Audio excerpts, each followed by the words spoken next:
Selamat datang teman-teman. Untuk pertemuan kali ini kita akan membahas mengenai konsep berkarya seni rupa dua dimensi berdasarkan imajinasi. Maka dari itu, simak video berikut ini. Berkarya seni rupa dua dimensi berdasarkan imajinasi. Pada kompetensi dasar yang harus kita ketahui, ada KD 3.1 yaitu mengevaluasi konsep, unsur, prinsip, bahan, dan teknik dalam berkarya seni rupa. Selanjutnya, untuk KD 4.1 yaitu berkreasi karya seni rupa dua dimensi berdasarkan imajinasi dengan berbagai media dan teknik. Ada pula tujuan yang harus teman-teman capai, yaitu siswa diharapkan mampu untuk mendeskripsikan karya seni rupa dua dimensi berdasarkan imajinasi, memahami bahan, alat, dan teknik dalam proses berkarya seni rupa dua dimensi berdasarkan imajinasi, menerapkan jenis, simbol, dan nilai estetis dalam konsep seni rupa.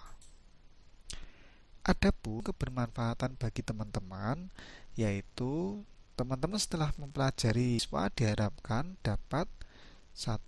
Memiliki sikap religius, selanjutnya disiplin, kreatif, dan menghargai prestasi.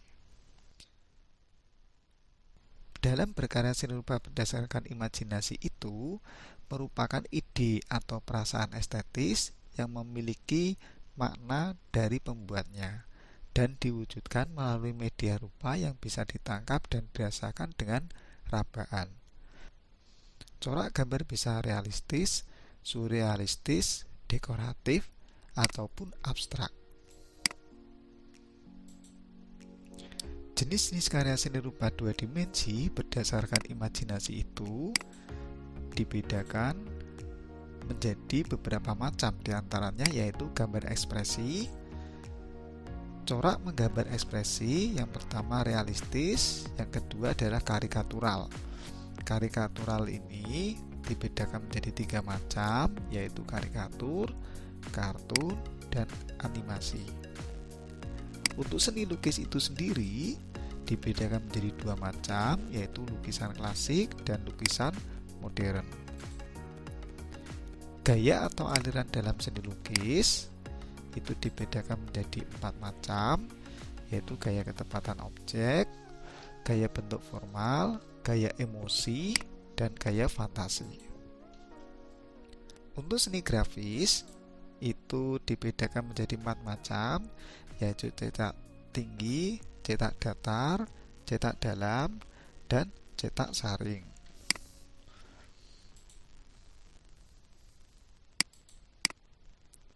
Gambar ekspresi. Gambar ekspresi adalah gambar yang dibuat secara bebas berdasarkan imajinasi, persepsi, dan penafsiran menggambar pada objeknya. Gambar ekspresi memiliki kekhususan, yaitu gambar bisa dilebih-lebihkan atau didramatisir, bahkan ada yang diabstrakkan. Yaitu contoh gambar karikatur. Gambar karikatur ini yang dilebih-lebihkan adalah muka atau wajah dari seseorang. Kenapa wajah dari seseorang dilebih-lebihkan? Karena wajah seseorang sangat kental dengan karakter, atau bisa dilihat karakter seseorang dari wajahnya. Ini gambar ekspresi yang memiliki ciri khas atau karakter realistis. Ini adalah contoh gambar ekspresi yang memiliki ciri khas kartun. Dan ini adalah gambar ekspresi yang bisa digerakkan, yaitu kita sebut sebagai animasi. Sebelum kita mengenal jenis seni lukis, kita harus terlebih dahulu mengenal mengenai pengertian seni lukis.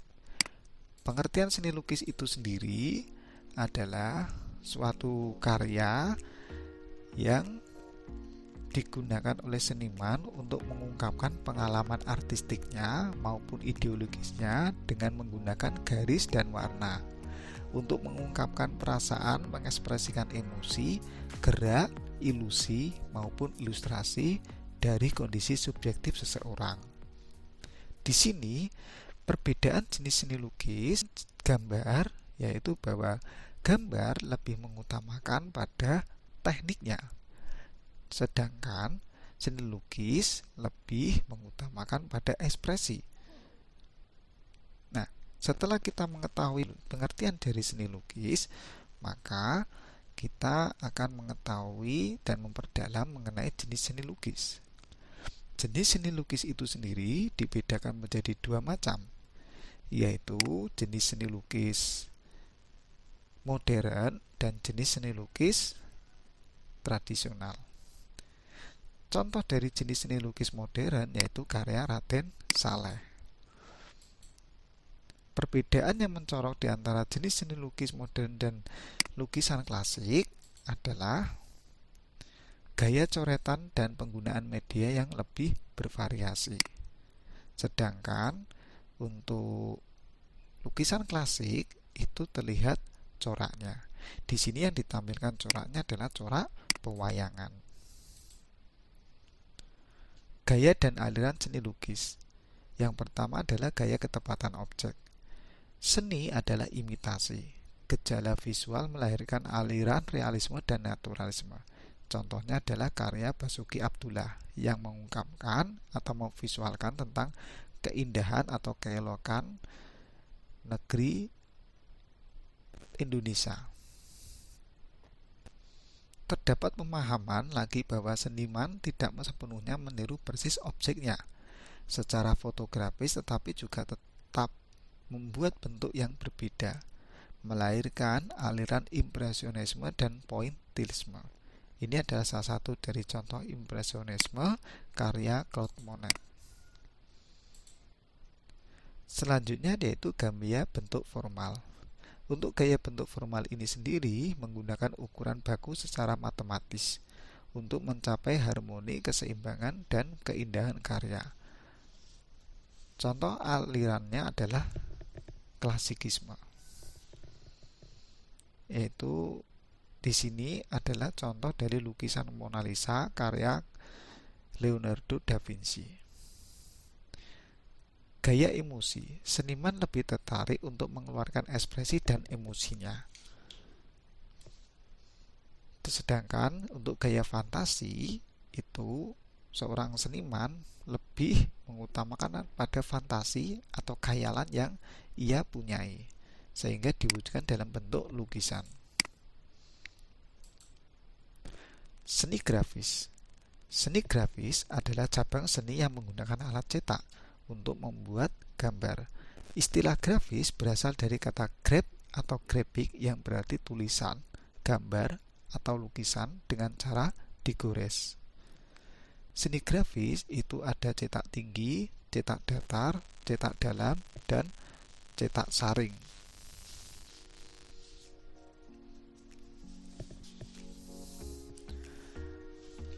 Untuk cetak tinggi itu sendiri merupakan seni grafis cukilan kayu atau kita sebut sebagai woodcut. Adalah karya yang paling populer pada zaman sekarang. Cetak tinggi atau cetak timbul dilakukan dengan cara membuat acuan dengan membentuk gambar pada permukaan benda atau bahan cetak secara timbul. Bahan yang digunakan untuk membuat cetakan tinggi atau cetak tinggi adalah triplex, hardboard, papan kayu, metal, karet, atau aluminium. Cetak datar. Cetak datar itu sering kita sebut sebagai litografi, yaitu proses pembuatannya dapat dilakukan dengan berbagai cara. Di antaranya yaitu monoprint atau cetak tunggal. Untuk cetak dalam di sini salah satu teknik seni grafis dengan menggunakan acuan cetak dari logam tembaga. Kemudian untuk cetak saring itu adalah salah satu teknik yang menggunakan cetakan yang umumnya dikenal dengan nama sablon. Teknik menggunakan cetakan ini adalah terbuat dari kasa atau screen yang terpasang pada rangka pada umumnya. Kasa atau screen ini bersifat elastis, lentur, dan halus.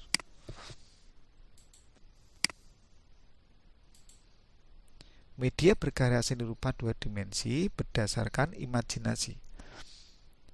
Ketika kita berkarya seni rupa dua dimensi, kita harus mengetahui medianya. Nah, media itu apa? Media itu adalah perantara. Perantara kalau dalam seni rupa bisa dibedakan menjadi 3 macam, yaitu bahan, alat, dan teknik. Untuk bahan sendiri sangat bermacam-macam. Ada bahan arang, ada bahan pensil warna, pensil, konte, penghapus, pastel, tinta, cat air, cat minyak, kertas, kanvas, cat akrilik. Arang ada residu hitam yang berisi karbon tidak murni yang dihasilkan dengan menghilangkan kandungan airnya. Kemudian untuk pensil adalah sebutan alat tulis yang mengandung grafit sebagai pigmennya. Sedangkan konte merujuk pada alat menggambar yang terbuat dari bahan dasar bubuk arang yang dicampur lilin atau tanah liat kemudian dikompres. Untuk pastel adalah serbuk yang dikaitkan dengan Arabic gum dan dibentuk menjadi batangan-batangan yang rapuh.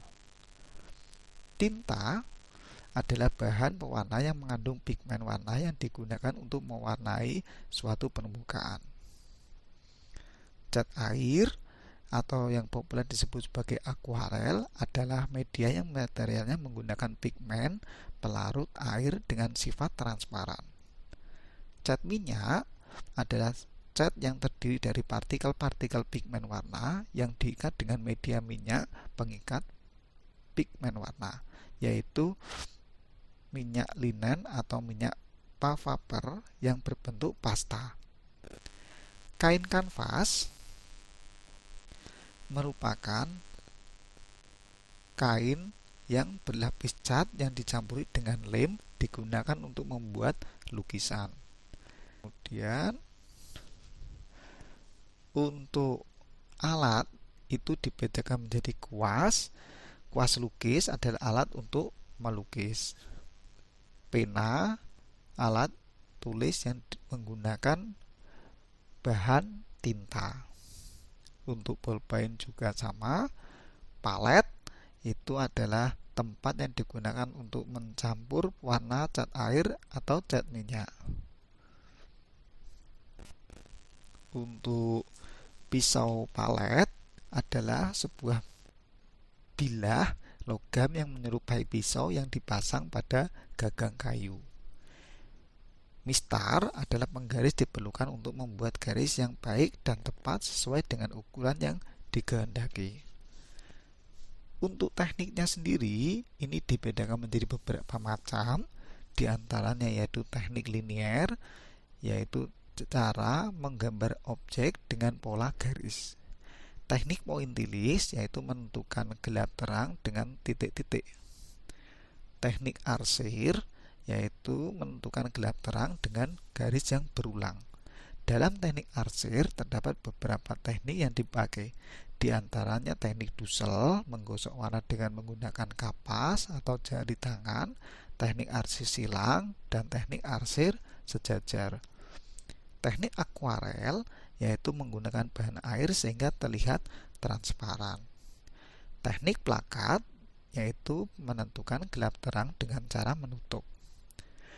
Teknik kolase yaitu berkarya dua dimensi dengan cara menempelkan bahan pendukung pada media gambar atau lukisan berupa kertas, kayu, atau bahan pendukung lainnya.